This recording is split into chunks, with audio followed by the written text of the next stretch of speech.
Hello friends, तो आज हम एक्सप्लेन करने वाले हैं डम्पलिंग्स 2004 को। तो मूवी के स्टार्टिंग में हम एक लेडी को देखते हैं जो एक लंच बॉक्स लेकर कहीं जा रही होती है और जब वो अपने घर पहुंचती है तो वो उस लंच बॉक्स में से सारा खाना फेंकने लगती है और एक लंच बॉक्स को बचा लेती है और बाद में उस लंच बॉक्स में से उस खाने को खाने लगती है। दरअसल उस लंच बॉक्स में डम्पलिंग्स थे और यही उसकी स्पेशलिटी थी। वो डम्पलिंग्स बनाया करती थी और लोगों को बेचा करती थी। उसके डम्पलिंग्स इतने खास थे कि उन्हें खाने के बाद लोगों की एज रुक जाती थी और वो अपनी उम्र से काफी छोटे दिखने लगते थे। तो दोस्तों, कहानी की शुरुआत मे से होती है। मे के पास एक औरत आती है जिसका नाम मिसेज ली था। वो पहले एक फिल्म स्टार हुआ करती थी और अब वो अपने करियर से दूर हो चुकी थी क्योंकि उसने एक रईसजादे से शादी कर ली थी और अब वो एक नॉर्मल लाइफ जीने लगी थी। धीरे धीरे उसे रियलाइज होता है कि उसके पति का इंटरेस्ट उसमें कम होने लगा है क्योंकि अब वो पहले की तरह नहीं दिखती थी। इसीलिए वो मे के पास जाती है और उससे कहती है कि मुझे कुछ प्रूफ करके दिखाओ कि तुम्हारे डम्पलिंग से ऐसे एज कम होती है, क्योंकि मैं ऐसे ही सुनी सुनाई बातों पर भरोसा नहीं कर सकती। तो इस पर मे कहती है कि आपको क्या लगता है मेरी उम्र कितनी होगी? जिस पर मिसेज ली कहती हैं कि तुम्हारी उम्र शायद 30 साल होगी। तो मे कहती है कि अरे, मेरी उम्र तो 30 साल से बहुत ज्यादा है और मैं अपने डम्पलिंग्स की वजह से उम्र से काफी छोटी दिखाई देती हूँ। और जब आप मेरी उम्र का अंदाजा नहीं लगा पा रही हैं तो इससे बड़ा सबूत मैं आपको क्या दे सकती हूँ? मैं आपको गारंटी के साथ कह सकती हूँ कि मेरे डम्पलिंग्स खाने के बाद आप पहले से काफी सुंदर और कम उम्र की दिखने लगेंगी। मेरे डम्पलिंग्स जो आपको रिजल्ट देंगे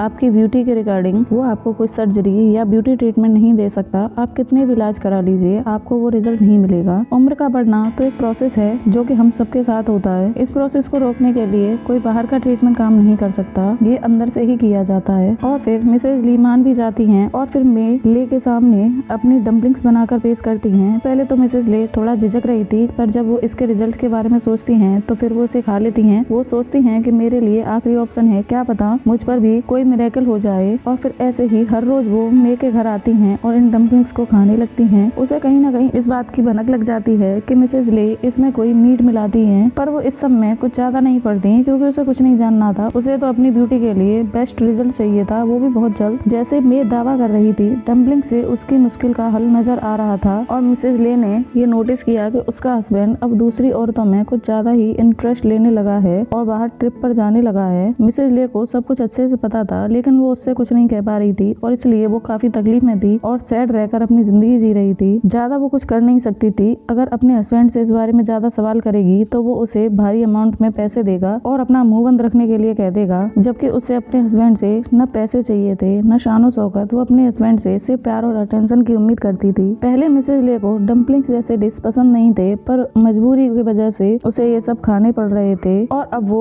मे को एक अच्छे डम्पलिंग्स बनाने के लिए, डिशेज के लिए एडवाइस भी करती रहती थी। और फिर देखते देखते वक्त गुजरने लगता है और मिसेज ले में बदलाव नजर आने लगते हैं। उसकी स्किन यंग दिखने लगती है, पर मिसेज ले इससे ज्यादा तेजी से रिजल्ट चाहती थी। इसलिए वो मे से कहती हैं कि प्लीज आप कुछ ऐसा करो जिससे रातों रात मुझे अच्छे रिजल्ट मिल जाएं। जिस पर मे कहती है कि मैं प्रॉमिस करती हूँ ऐसा ही होगा। और जब मिसेज ले यहाँ से चली जाती हैं तो मे के घर पर एक औरत आती है जो अपनी जवान बेटी के साथ आई थी जिसका नाम कैट था। उन लोगों की बातों से हमें पता चलता है कि पहले कभी मे भी एक काफी अच्छी लेडी डॉक्टर हुआ करती थी और एक दिन में काफी सारे केस हैंडल किया करती थी। हालांकि उसने ये काम छोड़ दिया था क्योंकि वो औरत अपनी बेटी कैट को यहाँ मे के पास लाई थी, क्योंकि ये बच्ची कैट अभी 15 साल की है, लेकिन बेचारी माँ बनने वाली है और इसके साथ गलत करने वाला कोई नहीं बल्कि इसका अपना बाप है। और अब वो बेचारी प्रेग्नेंट हो गई है तो उसकी माँ उसे लेकर दर बदर भटक रही थी क्योंकि वो चाहती थी कि इस बच्चे को पैदा कर दिया जाए और फिर यहीं खत्म कर दिया जाए। अब मे कैट को चेक करती है और उसे पता चलता है कि कैट तो 6 मंथ प्रेग्नेंट है, इसलिए ये केस मे के लिए काफी कॉम्प्लिकेटेड हो जाता है और वो मना कर देती है कि मैं इसके लिए कुछ नहीं कर सकती। और वो एडवाइस करती है कि आप ब्लैक मार्केट चले जाएं और वहाँ एक हॉस्पिटल है जो कि आपकी बेटी के बच्चे को पैदा करने में आपकी हेल्प करेगा और वहीं खत्म कर दिया जाएगा, क्योंकि उस हॉस्पिटल में ऐसे ही काम होते हैं। उसी हॉस्पिटल से मैं अभी भी कांटेक्ट में हूँ, लेकिन मैं अब वहाँ नहीं काम करती, बल्कि मैं तो वहाँ से छोटे छोटे बच्चों का मांस चोरी करती थी। यानी कि